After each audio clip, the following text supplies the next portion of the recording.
Um, where did you go this morning? Where did you visit with this morning? E&H erosion control. Oh, good.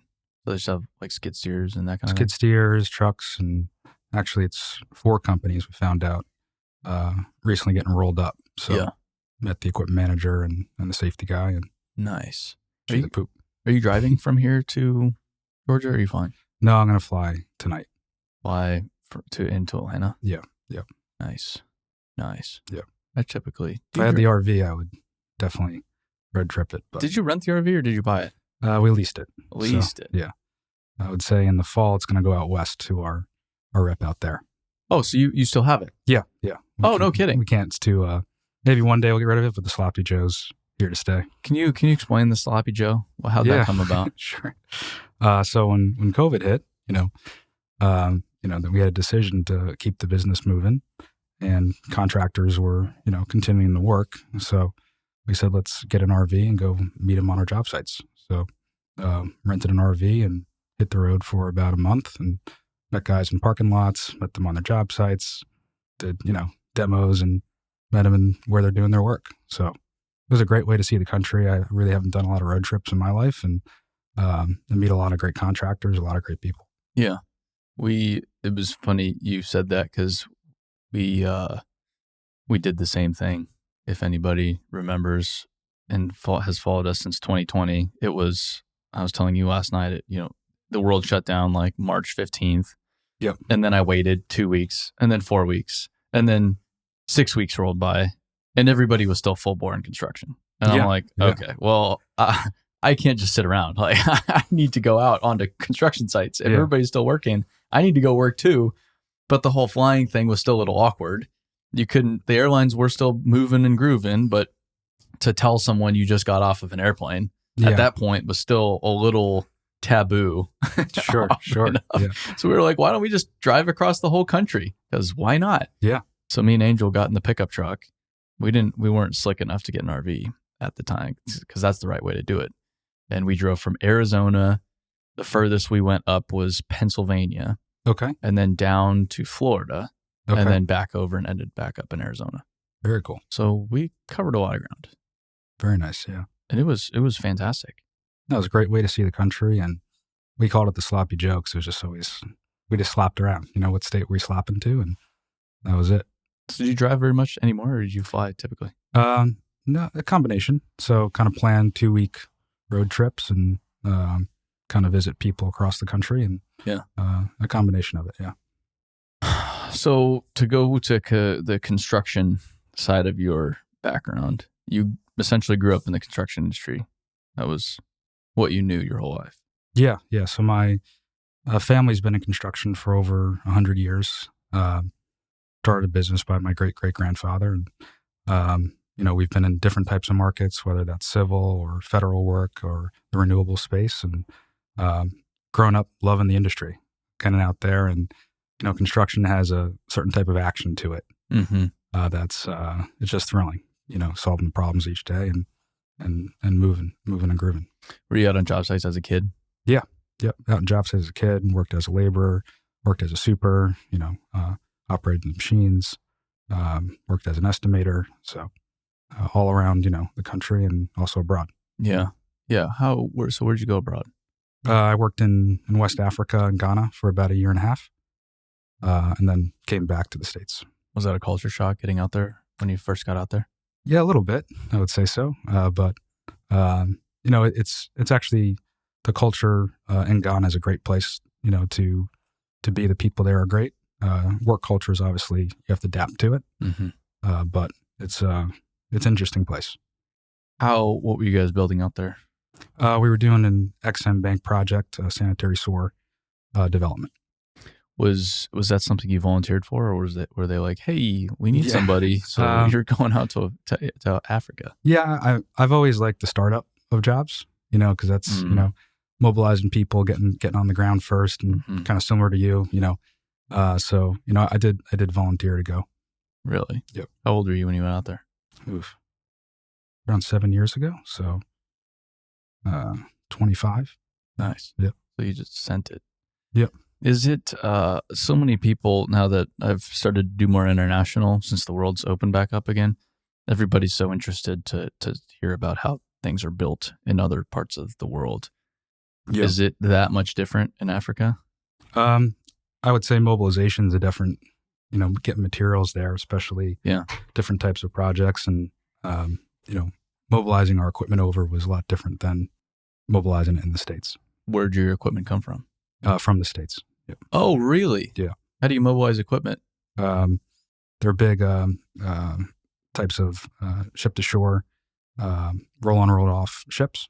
So they charge by the cubic meter and walk the machines on the ship and ship them over. Dang. So you really have to plan ahead, because if you forget something, that sucks. Yeah, and it's also the type of contract that incentivize, where the equipment's coming from. So you can source locally, or depending, where it should be sourced. They're like, shit, I meant to include one more excavator. Yeah. But instead of 5, we only brought 4. Yeah. Wow, that's pretty unique. I wouldn't say I had a ton of experience with it, just that one stint. Yeah. But, something to stay with me, my life. Yeah. Yeah, no kidding. There's a little bit of me that wishes I lived abroad while I could have, but I guess this company started up so quickly that I just never had the opportunity to do so. Yeah. But the more I travel, traveling abroad has been so nice to just broaden my horizons. And the more I travel, the more there is to see and the more there is to learn. And seeing how other places build things is, I think, fascinating. Yeah, I think it's the best way to learn and opens your mind, how just seeing how different things are put together and moved and how people act in different environments. And I think traveling and living in expat, it was a great learning experience for me. Sure. Made a lot of good friends, and, it's interesting to, be an American or someone from, Ireland or England, just kind of coming together and, building relationships. Yeah. So you work for the company since you were a kid, you grow up, you go through all these different roles and responsibilities from laborer to estimator and everything in between. But at some point you have the bright idea of starting a company. How did that come about? Yeah, good question. Has it proven to be a bright idea? It's moving, right? So, yeah. The jury's still out over here. I don't know yet. I've always had the entrepreneurial bug. I think, you have that bug where you want to start something, you like the creativity of it. But the idea really came up for a combination of reasons. I was working on a project in North Carolina, and we were looking to actually build a temporary trestle, so a temporary bridge structure. And we had to source the steel around the country. So the initial idea for the company was more of a marketplace. At the same time, our internal construction company tried a asset management system that actually didn't work out as well, just limitations of the technology at the time. And we also liquidated one of our yards for a good amount of, big savings of assets we didn't even know we have. And we're, I think we're a very organized and professional company, do a good job. So combination of, seeing things on project sites and other projects in the past kind of brought the idea together that, hey, there's a problem here. So less on, okay, you just want to start a company, but really this is a problem that can be solved. And the problem was understanding where your assets are and what assets you even have as a construction company. I would say location, but more the workflows. So the maintenance, the utilization of the assets, the resource management of assets. Can you explain what an asset is? Yeah, good question. An asset can be anything from, a physical hammer to a crane. So those are your machines or your tools that you're owning or you're renting as a construction company. And it seems simple that, of course we'd know where all of our equipment is. Yeah. I mean, the amount it's not of that easy. Buckets in the weeds, you hear the stories. And, just this morning, the company was saying when they left a skid steer about a month and, no one knows where it is. So it's unfortunately, a common story throughout the industry. Yeah. But, I think with technology, there's different, obviously, cycles of it. And the sensor technology is so advanced right now that it's a problem that can be solved at the right price point, right? So it's interesting that you guys you saw this opportunity and are going after it, because I had I might have talked, I've probably talked about this before, but I used to, and I still do as a result of my job nowadays, but in college, I would take people out to lunch or just meet them at their office. So I'd find these successful business people and would just say, hey, I'm a kid. I'm trying to learn about how the world works. Will you meet me and just talk to me about your life? So I'd sit down with these guys and people and just ask them questions about how'd you get started and what would you be doing if you were me? And just learn. And this one guy, Steve Channon, he runs this big general contracting company in Arizona. And he is just a brilliant guy. And I think at the time when I was talking to him, he was going through the Harvard Executive MBA program. So the guy's not an idiot, and he's a lawyer. He didn't want to be in the business, but then had to take the business over from his dad because his dad got sick, or it was something like that. Yeah. So a brilliant attorney, becomes a chief executive officer of a very large construction company. And he said, you can either go start a construction company and go try to take someone's market share. Because he kind of explained the overall market for construction isn't actually growing all that much. It somewhat stays the same. Sure. So to go grow a company, since the market isn't necessarily growing, just on average, and at this time, that's where the world was, and it's still somewhat true, but because the market isn't growing, you have to go take someone else's market share. And so he said, you can do that, but let me tell you, it's not that easy, and it's not that much fun. Sure. So the other option here is that you could start a company solving a problem that the industry has. Yep. And his example was, okay, we have all these job sites right now. I couldn't tell you what materials I have on my job sites. Sure. Why not? Why shouldn't I be able to tell you what materials are on my job sites? But so that was his example, was, maybe there's a barcode or something, RFID or whatever it is on my steel on a job site, so that when it comes onto the site, I know it's there. When it's used on site, I know it's used, and I can track my materials accordingly. And I'm sitting there, I'm like, that's pretty damn clever. And of course, I still wanted to be a contractor, so still tried to go down that road. But then here I am, building a business to solve the industry's problems rather than building a construction company. You're doing the exact same thing. Yeah, I think, in construction, you're always looking for the best tools, right? Mm-hmm. And that tool solves a problem. So what we're doing is looking to build the focused and the best tool for contractors for asset management.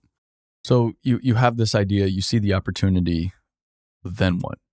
I mean, do you have to go talk to your dad about it, or how does all that work out? Yeah, no, it is a family business. Yeah. So, my father's definitely involved with it and helped, shape part of the product that it is today. And I'm very fortunate that our working relationship is really phenomenal. And, we build on each other and helps build companies, right? Sure. But yeah, so, when I had the idea, and the first thing I did was actually talk to a bunch of contractors, because my world was, our construction environment, and I want to get out and you want to test and validate and look at a million different perspectives and tell, what's wrong with your idea. Right? I'm always open to say, what's wrong with this and how can we mitigate that risk? And so talked to a bunch of contractors and did different wireframes and tested it. And, we had our own ideas of what would be an impactful tool, but have people battle test it and help create the product as almost more of a community than just us inventing in a lab. Mm-hmm. And at what point do you go all in on it, quit your job and say, yep, this is what we're going to go do? Being just an entrepreneurial, it's a good question. I think you can kind of, when you show the product, you can see the validation, and there's something there and you're solving the problem. That kind of gives you the enough of the feeling that this can work, right? Yeah. In business, and there's always ups and downs, and there's times you think it may not work, and there's times you're like, this is the best, this is going to go all the way. But I think constantly talking to customers and people and working together as a team for it, that's what gives you the confidence to move forward. Yeah. I have the feeling of this is going to work great and this is not going to work great. I change between those feelings like 10 times a day right now. It's super unsteady. Yep. I'm very mentally unstable right now. But I think confidence is everything, right? So, you have an incredible team and company that you've built, and you have to believe in what you're doing, and that confidence to your whole team believes into it. You're in your own together. So Sure. That's what pushes forward. So explain Tenna, explain the product. Sure. How does it work today? Sure. So Tenna's, it's a construction technology platform, revolutionizing equipment fleet operations. So a lot of people out there say, are you a tracking company? And obviously we do dots on a map, but it's really a lot more than that, of really getting the data on all your assets that you may own or rent, and really understanding how they're being used on your job site, helping to automate billing and tying to your accounting platforms, dispatching your crews and equipment together on the system. So it's really a full operations platform and a financial tool for all of your assets. So you can, because the goal with assets, a piece of equipment, is you want to make as much money with that machine as you possibly can. Sure. Is that fair to say in the simplest form? Just want to make as much money as you can. It's a tool, and you want to make those decisions of, do you need more assets, you need less? Yes. How are you pre-planning for that type of work? Yeah. So there's not one prescribed solution, because, in the built world, in the dirt world, what a pipeline contractor needs versus a civil contractor is different. So it's bringing that data to life and making it transparent, so the company can make really good decisions about their equipment. Well, and our industry is so interesting, because when it comes to equipment, it's like in a factory, for example, that's a controlled environment. Yeah. So you can get that equipment performing really, really well, and you can monitor that equipment really effectively, and when it's down, when it's up. It's very easy to work with in simple terms. Construction industry, it's changing by the day, sometimes by the hour, whether that machine should be here, should not be here, could be better off somewhere else, could be used more effectively. And without that information, you just don't know. Like, you're just basically licking your finger, putting it in the air, and taking a guess. Sure. Which is the state of asset management currently, I would say, on average. Yeah. I mean, there's technologies out there. And I don't want to say, it's just hard, right? There's a lot of things happening. People are working their butts off, wanting to make the best decisions about their assets and know everything is, but there needs to be almost a better tool to surface that information to make the decisions. So, I wouldn't say, I would say 50% of contractors we visit around the country, may be still on whiteboards, right? And that's okay, right? It's just the technology is now caught up. The other 50% are looking to almost simplify and consolidate their technologies together. Sure. I do love a good equipment whiteboard. Sure. And when it's laid out really nicely, and they've like the tape lines. You got to have the really cool magnets, though. Yeah. That's the key. Cool magnets. Yeah. With like machine names on them. Oh, yeah. Oh, yeah. That's professional. That's when you got it. Yeah. But it sounds crazy, but there are companies doing hundreds of millions of dollars, managing their fleets of tens of millions of dollars, sometimes hundreds of millions of dollars, using a whiteboard and magnets. Sure. And this machine is on this job number, for example. Like that is asset management a lot of times. And there's just so much we're leaving on the table as an industry at that level.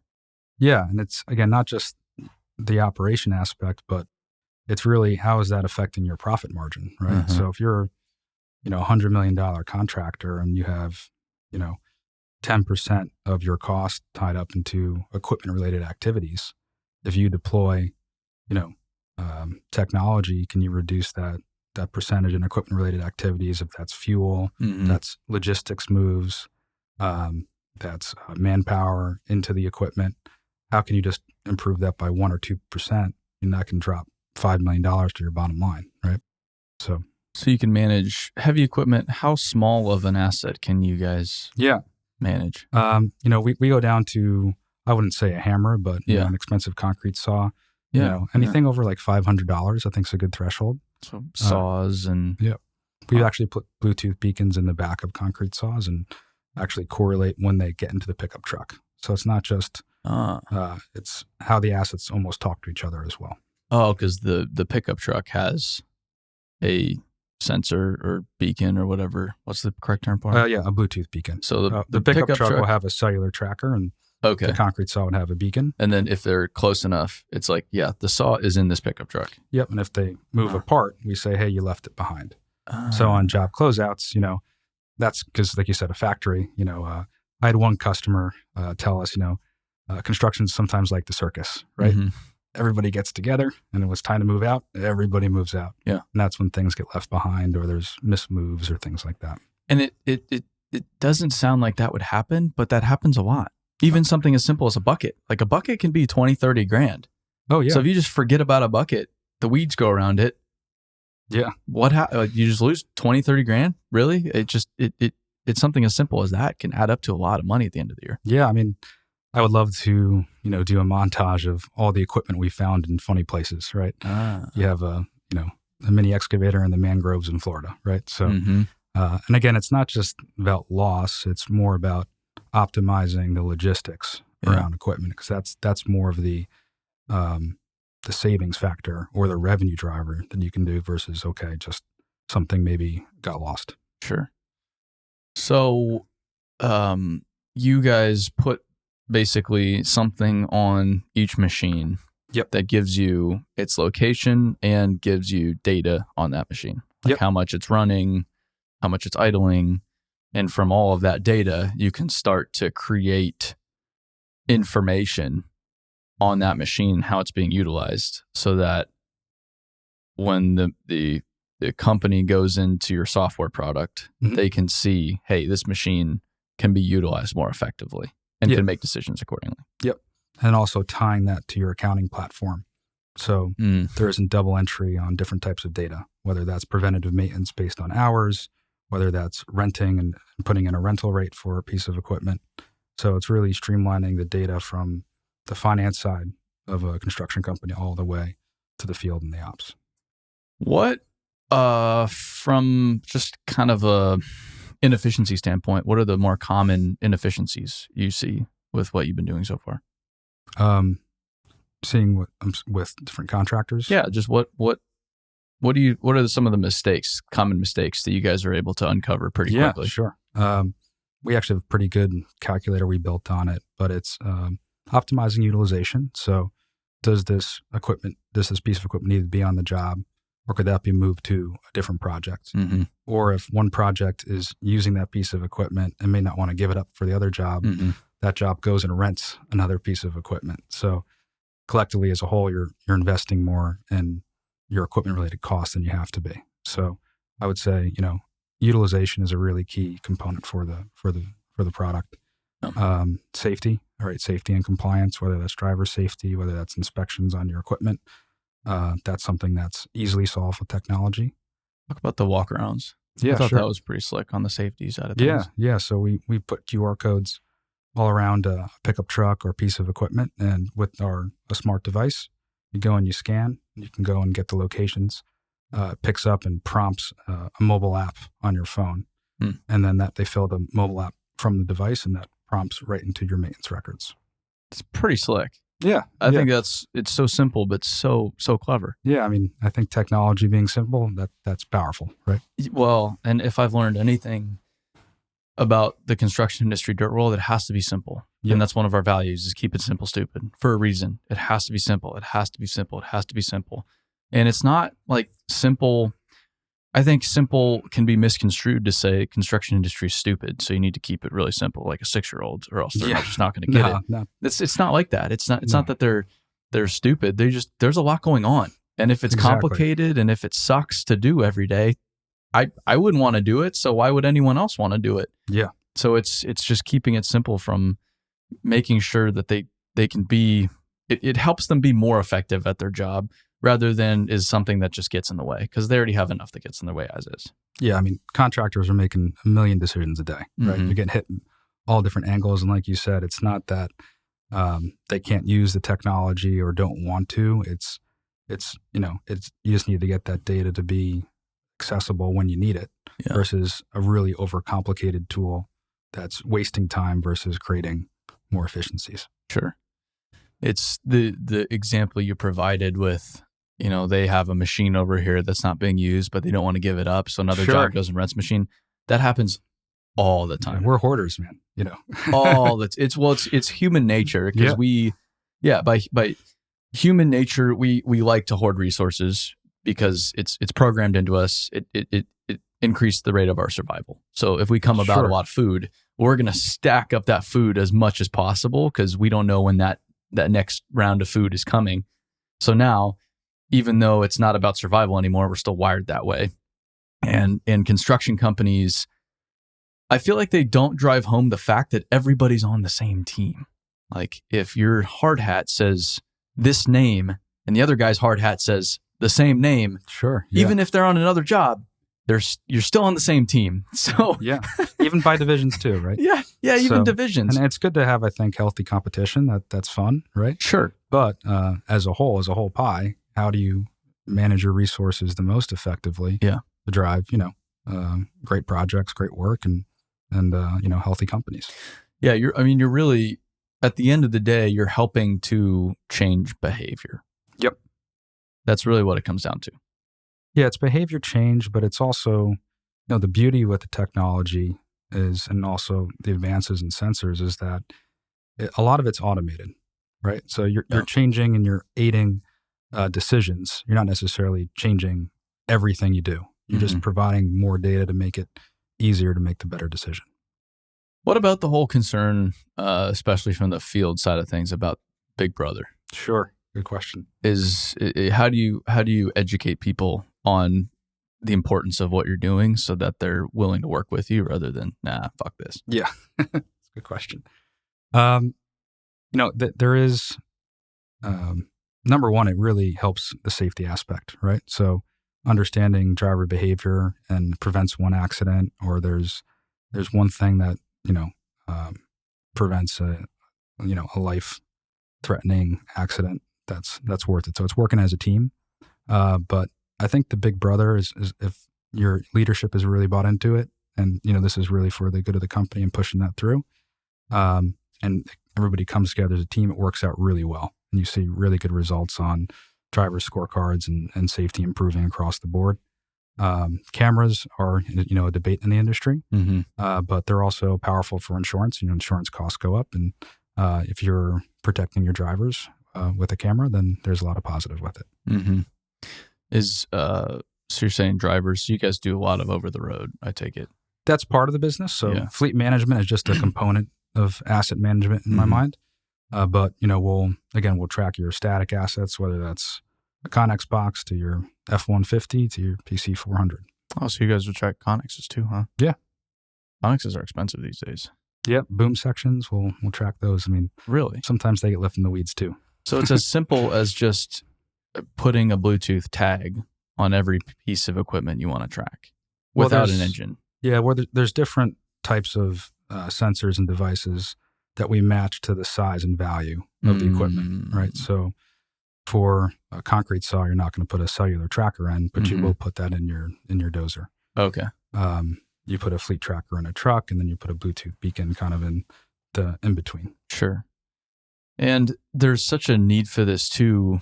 Like we talked about earlier, you guys are basically, you said Switzerland, which is where build what we say that all the time. Yeah. Dan says that like once a day. Because there's all of this tracking software out there for heavy equipment, for example, created by all the OEMs. So there's this link, that link. Yeah. Everybody has their own damn link nowadays, but none of them talk to each other. And this is one of my biggest frustrations with the OEMs. And this is one of the biggest things I think they're leaving on the table right now is they just ignore everybody else. Like they just act like the other ones don't exist.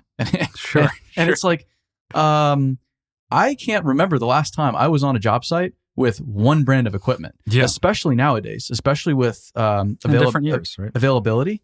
Well, but with availability, everybody is running every machine they can get. Like I was just on a job site the other day. They had Volvo trucks, Cat trucks, and Doosan trucks. And I was like, why do you have a Doosan truck? And you're like, well, it's just what we could get. Okay, great. So they're not going to no, it's not cat. We're not taking it. No, they don't care anymore right now. So they have all these mixed fleets, and all of the links don't talk to each other. And so if you have to go into all different apps to figure out different things about different machines, it just becomes too cumbersome. It becomes pointless at that point. You're doing swivel chair, right? You're looking at a screen for Cat, screen for John Deere, screen for Doosan, and I view them as all partners, right? So if you can pull in data from an OEM, great. Again, we're taking the data, we're cleaning the data, and we're surfacing it for the best decisions. But so it all of the data you're collecting, it doesn't matter what kind of machine it comes off of. No, the brand doesn't matter. Yep. I think that's huge. Yeah, and if it's an older model, that's where also our hardware works and provides the data as well. You can do older models like without any kind of electronics on them? Our Tenna Mini product, we can get hours, engine hours, and location on older models. Really? Yep. So it's a big component because not all of your fleet is new. So, and I think with asset management, you want to cover the entire fleet. You just don't want to do it piecemeal. You may start piecemeal and move over time, but to actually solve the problem, you want to, look at all your types of equipment. How do you sell the product to a contractor? What's the sales process look like? Yeah. We go out, we like to meet people on site. We like to shake their hand and build a relationship. Starts with a lot of discovery. What are you trying to solve? Because there's a lot to asset management. Is the pain point maintenance? Is the pain point dispatching crews and equipment? Is the pain point billing or utilization?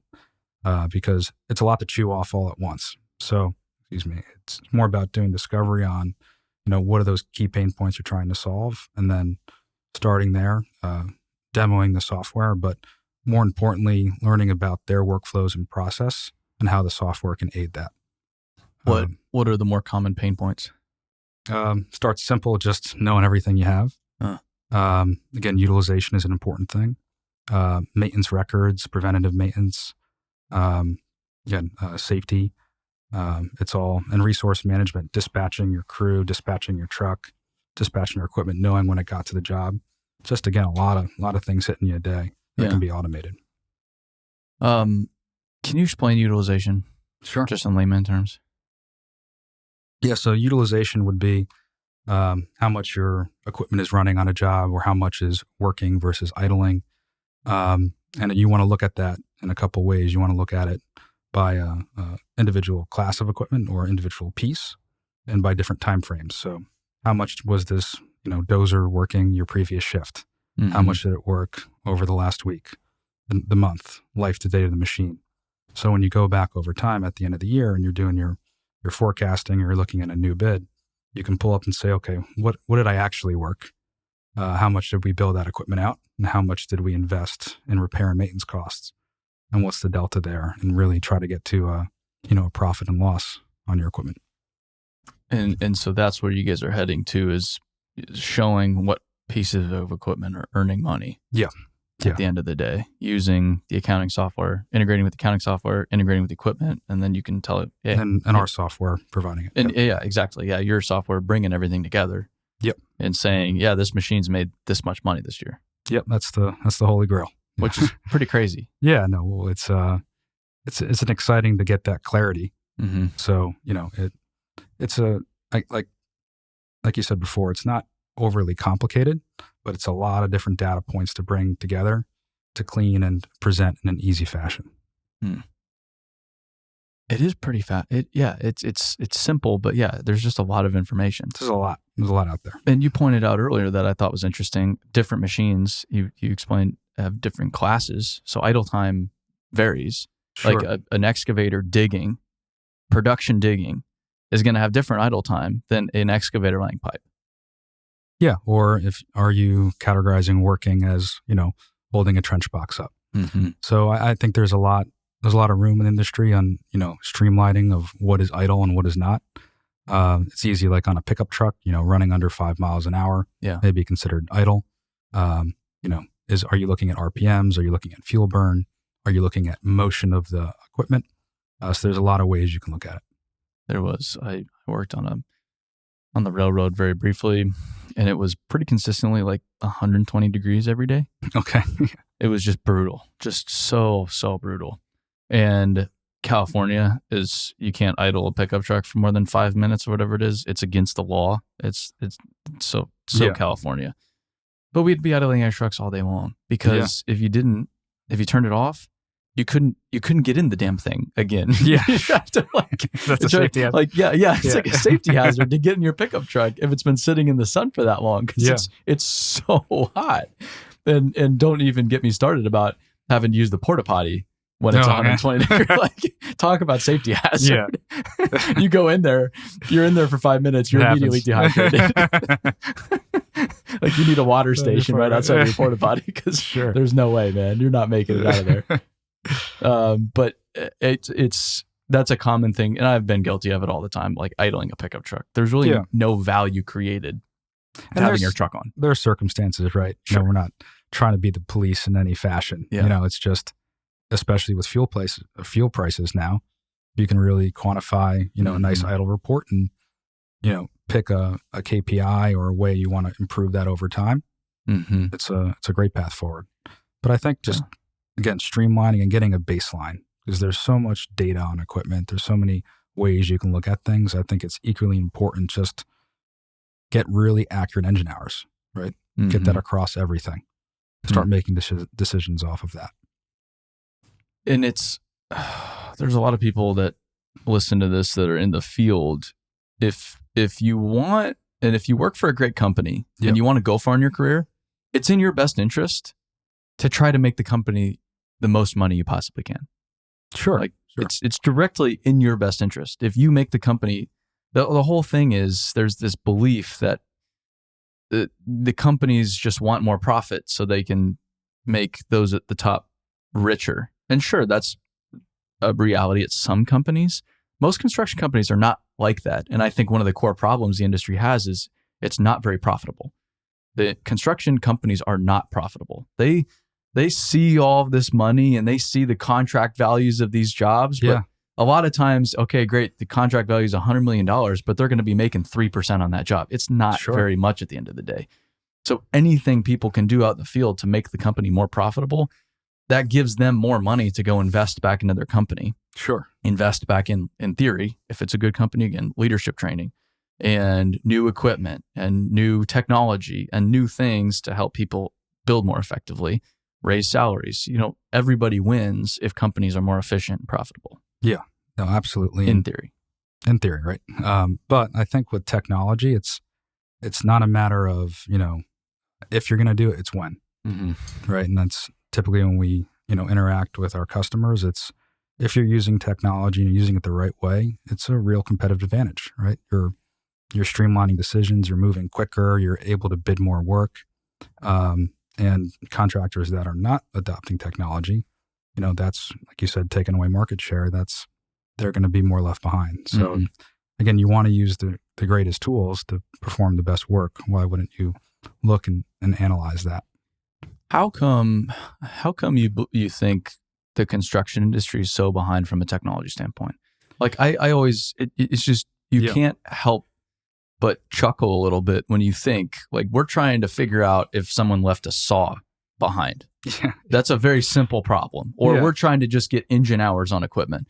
And then meanwhile, over here, you have other industries like trucking that have autonomous trucks cruising around America right now. No questions asked, crazy advanced technology, blowing and going. Yeah. They're just, these other industries are way ahead of us. Why is that, do you think? Yeah, I mean, if you look at, there's a million reports, but, construction, I think, is the second worst laggard in technology adoption. Who's first? I'm not sure. I just know we're bad. below. Yeah, We're below. Second to last is not a good place to be. And I don't think it's contractors don't care about it. There's just a lot going on, right? And also technology has advanced a lot that makes it cleaner, makes it easier to adopt. Where before it might have been, a year or 2 year long implementation of a technology product. Now you can get it going in a couple months, even shorter. So I think it's a combination of technology getting better and improving.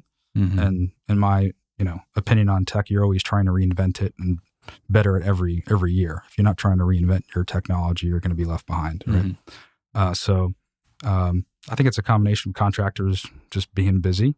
It's not being the main priority and not viewing it as much as a competitive advantage as it can be today. Sure. Yeah, but those that do view it as a competitive advantage are going to have a huge competitive advantage. Oh, yeah. Yeah, I think it goes right to their gross margins.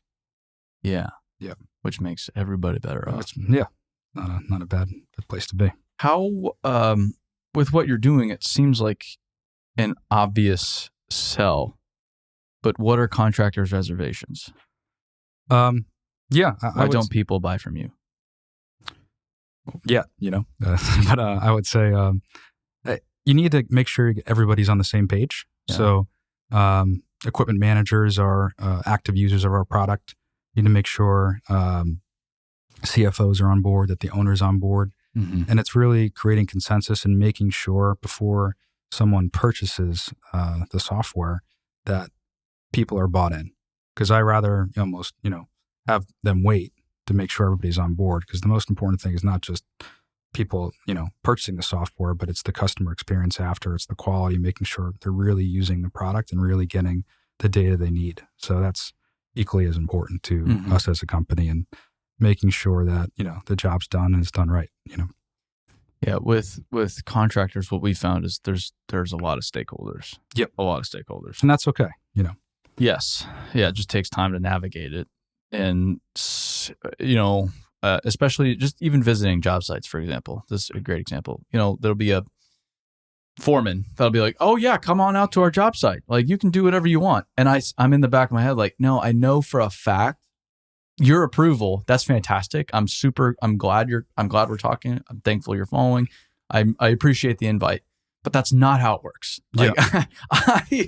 I need to go talk to the guy or the people in charge to make sure that is a reality before I can actually come out there. Yeah. Yeah. And it's the same thing with selling software, like what we're doing with our training product. Even if someone over here is bought in, it's not that their opinion's not important, or sometimes their buy-in is the most important because they're the ones actually using the product. Yeah. But you still need other people to sign off on it. And to get contractors to spend money on anything that is not an asset that goes on their balance sheet is a very difficult endeavor. Sure. And I think it's, it's understanding the benefits of it, quantifying it, understanding the return on the investment. And with a lot of products out there, it's a very obvious return. Mm-hmm. But sometimes the problems aren't easily quantified. So how do you quantify every missed move, right? Every low boy move. How do you quantify number of missed billings on underutilization for equipment, right? Yeah. So I think it's bringing the problem and quantifying the problem to life, and that makes the, solving and investing in it to solve it pretty obvious. Oh, but the funny thing is, you can't necessarily quantify it to the extent you want to quantify it without the product you're providing. It's a little, we're caught in a catch-22. Uh-huh. I mean, people have joked, are we stealing equipment and then calling up the contractor? That's a great marketing strategy, sales strategy. We had one customer actually that was demoing our product, and unfortunately there was a theft on the site, but it was pretty bad thief because he stole the one piece of equipment that they were demoing our tracker on and got it. And, nice. I got a call and, hey, we're in hot pursuit, awesome. Let's do it. Yeah. So, I forget where I was, but it was this one guy, he gets a call. He's like, hey, our blade right now, it's headed to Mexico. Is that us? No, it's not us. Okay, we have a problem. they have to go find their blade on somebody's low boy headed to Mexico before it gets to Mexico. Yeah. If it goes over the border, there goes your blade. When they nabbed it just before they got to the border, and got the machine back. But it sounds crazy, but that happens pretty frequently. Yeah. Again, logistics and I keep on going back to this, but I think that's the easiest thing you solve, right? Mm-hmm. Just knowing where everything is. Mm-hmm. And the true value is optimizing all the other workflows around that. And right? I've learned with software too, you can't, and I am the chief offender of this, you can't go too ambitious too quickly. Yep. So you being co-founder of the business, Yep.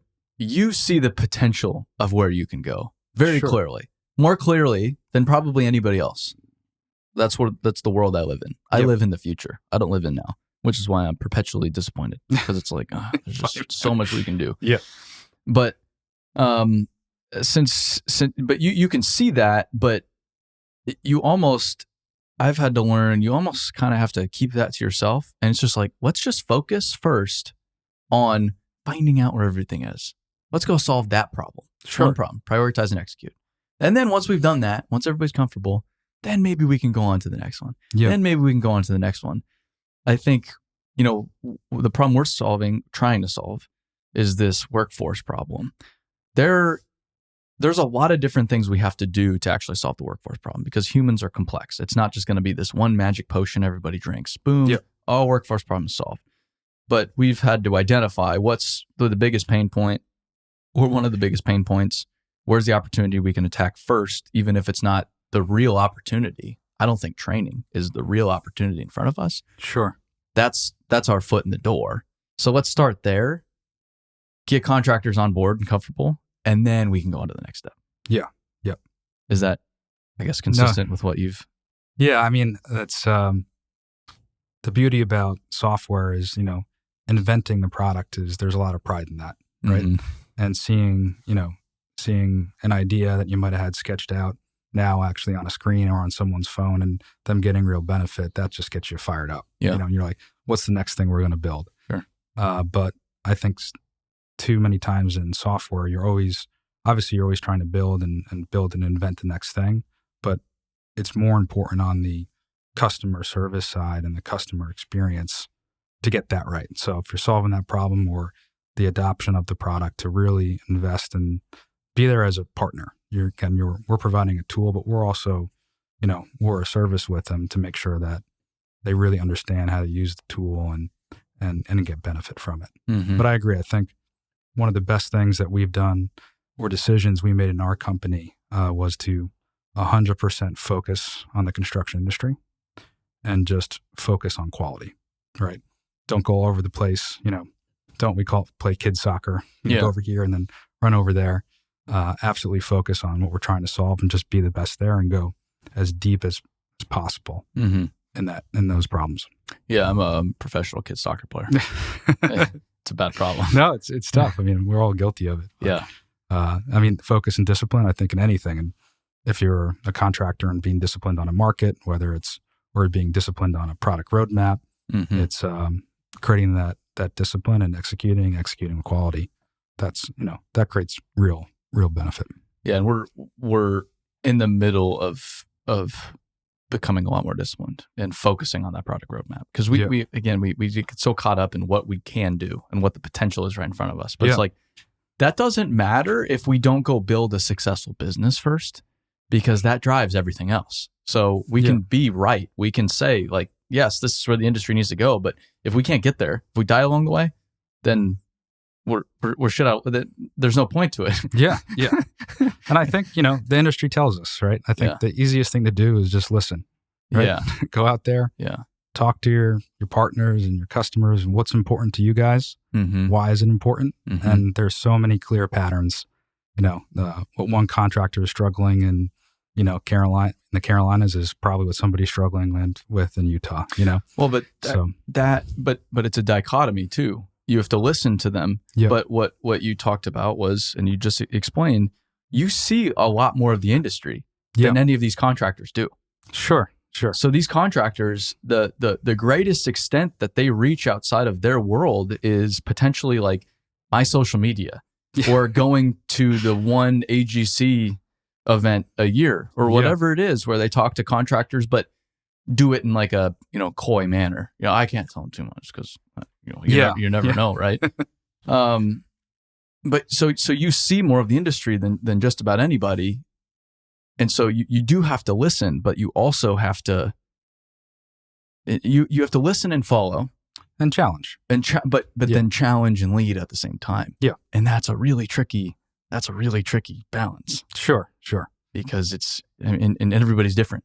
So it's not this one formula you can apply across the board either. Yeah, absolutely. But I think, you effectively challenge someone if you really haven't tried to listen and understand the patterns. Right? Exactly. So if you have that and you really think about it, you really document and take notes on it and look at it over time, like a science equation, right?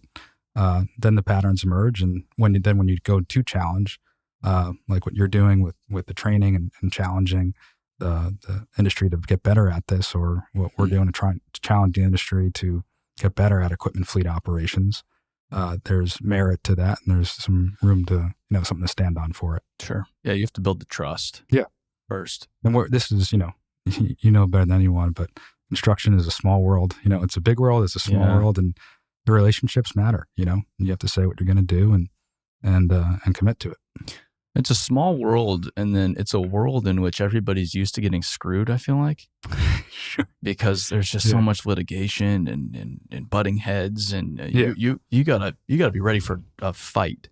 Yeah. In the industry. And contractors are never emotional, right? There's no egos in the dirt world whatsoever. And so you have there's just a lot of history there that's working against you, and it takes a lot of time to get in and unravel that and win people over.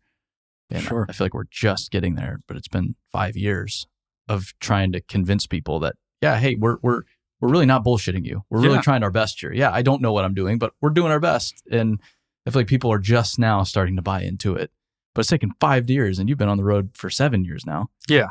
But I think, that's the challenge, and I'm a shameless optimist. Mm-hmm. I got a great T-shirt just says optimist, and Nice. I think what a lot of people are doing in the industry is, again, trying to make it better. And again, not that everyone isn't trying or not working their butts off. There's new things out there now, and there's new tools, and there's new ways of looking at problems that are better. Mm-hmm. So you got to embrace that and embrace the change and push forward with it.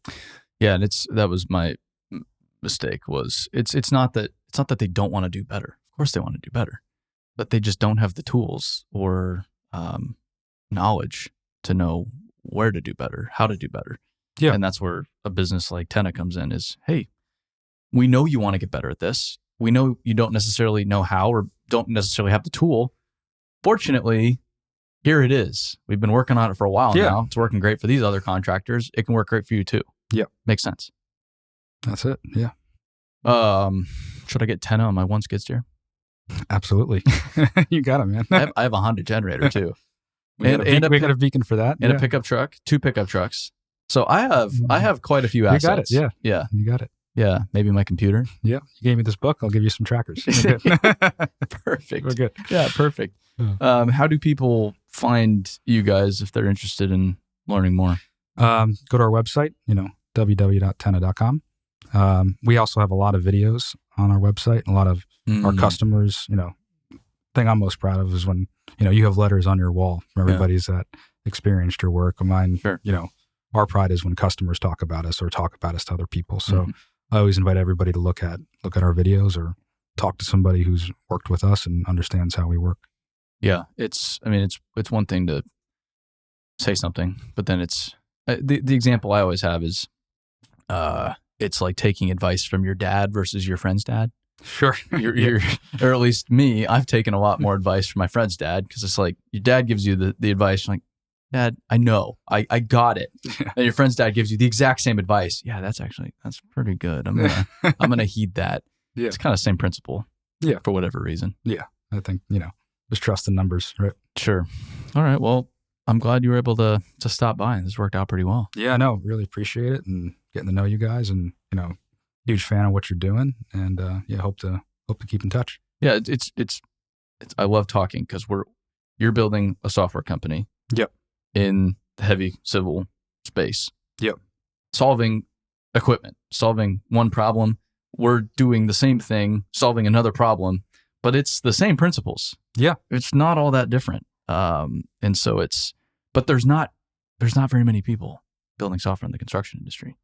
And I feel like you need to be someone like you who can say, I grew up in this industry. Yeah. We understand it, right? We get it. Yeah. We get it. We're not Silicon Valley.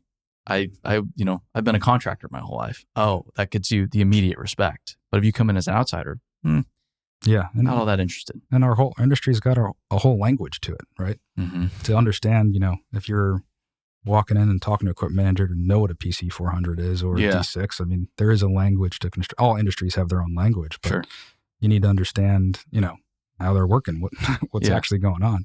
It's a hot porta potty to or utilization, Yeah, dude. it is and you probably experienced this quite a bit too. It's like you don't want to be a cocky asshole, but you also have to establish a little bit of credibility when you first meet somebody. Sure. So you have to weave just enough industry knowledge and lingo into the conversation in a natural way for them to sit there and say, "Oh, so they know what the heck they're talking about." Yeah. And then you can see it. It's like the light bulb goes on. Okay, good. They're one of us. We can have a conversation. Sure. And people smell that right away, right? Yeah. Everyone knows if you actually have worked in the industry or haven't. Uh-huh. But yeah. Super. Cool. Well, thanks for stopping by. It's cool learning more about what Tenna's got going on. Awesome. And hopefully we can work together one of these days. Yeah, absolutely. Cool. Thank you. All right, that's a podcast. I told you. How was that?